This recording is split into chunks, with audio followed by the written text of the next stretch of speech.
एक और बड़ी खबर, होर्मुज पर ट्रंप के साथ आए हैं 7 सहयोगी देश। पहली बार ऐसा हुआ है जब डोनाल्ड ट्रंप के साथ आए हैं ये 7 देश। 7 देशों ने क्या कहा? ईरान होर्मुज का रास्ता खोले, होर्मुज को खोलने के विकल्प पर विचार होना चाहिए।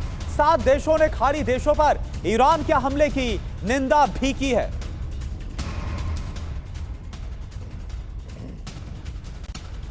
और एक और बड़ी खबर, हॉर्मुज स्टेट पर फ्रांस के राष्ट्रपति का बहुत बड़ा बयान। मैक्रो ने बयान दिया, क्या कहा है? हॉर्मुज स्टेट की जंग में फ्रांस शामिल नहीं होगा, किसी भी ऑपरेशन में हम शामिल नहीं होंगे। मैक्रो ने यह साफ कर दिया और फ्रांस युद्ध के पक्ष में हम नहीं हैं। यह बात फ्रांस की तरफ से साफ कि ईरान जंग में फ्रांस किसी तरह से शामिल नहीं होगा। तो होर्मुज स्ट्रेट पर क्या कहा गया नेतन्याहू की तरफ से, यह आपको बताते हैं। होर्मुज बंद करना ब्लैकमेल करने की कोशिश करने जैसा है। होर्मुज पर अमेरिका के साथ इजराइल खड़ा हुआ है, यह इजराइल के प्रधानमंत्री बेंजामिन नेतन्याहू की तरफ से कहा गया। तो होर्मुज पर पहली बार ऐसा हुआ है जब अमेरिका के साथ 7 देश आकर खड़े हुए हैं। क्या हुआ है पहले आप जानिए।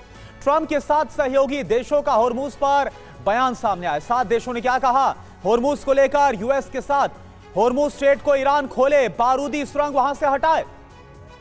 जी हाँ, बिल्कुल। और देखिए, खाड़ी देशों पर ईरान का हमला करना गलत है, यह बात कही गई है। 7 देशों ने ईरान के हमले की मिलकर निंदा की है और हॉर्मुज स्ट्रेट को खोलने के विकल्पों पर अब वो विचार करना चाहते हैं, क्योंकि दुनिया में अफरा तफरी जैसा माहौल है। रास्ता खोलने के सभी विकल्पों पर 7 देश एक साथ हॉर्मुज का कूटनीतिक हल निकाले, इसकी तरह सोच रहे हैं। 7 देश हॉर्मुज में सैनिक और जहाज नहीं भेजेंगे। करुणा, बिल्कुल। अब ये देखिए आप, 7 देशों का गठबंधन कौन सा है जो कि सपोर्ट में खड़े हैं? Britain, Germany, Japan, Italy, France, Netherlands और कनाडा। अब बड़ी बात आप समझिए, होर्मुज पर पहली बार ट्रंप के साथ ये 7 देश आए हैं। बातचीत या फिर अन्य विकल्पों में अमेरिका के साथ फ्रांस ने मना कर दिया, लेकिन बाद में साथ आ गया फ्रांस भी। ईयू भी होर्मुज में सैन्य एक्शन के खिलाफ है। और मनीष झा इस वक्त हमारे साथ हैं।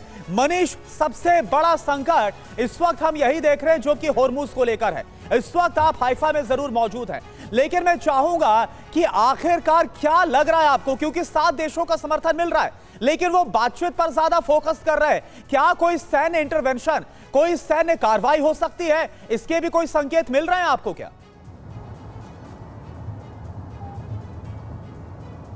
देखिए, अगर लगातार ईरान की तरफ से अटैक होते रहे, खास करके जो दूसरे और देश हैं उनके एनर्जी इंफ्रास्ट्रक्चर पर, चाहे वो कतर हो, सऊदी हो, यूएई हो, तो वैसे कंडीशन में अभी तक जो मुल्क ये कह रहे हैं कि हम अभी तक डिफेंसिव हैं, वो ऑफेंसिव रुख भी अख्तियार कर सकते हैं। यानी कि खाड़ी के सभी देश मिलकर ईरान पर फिर जंग करने की स्थिति में हो सकते हैं।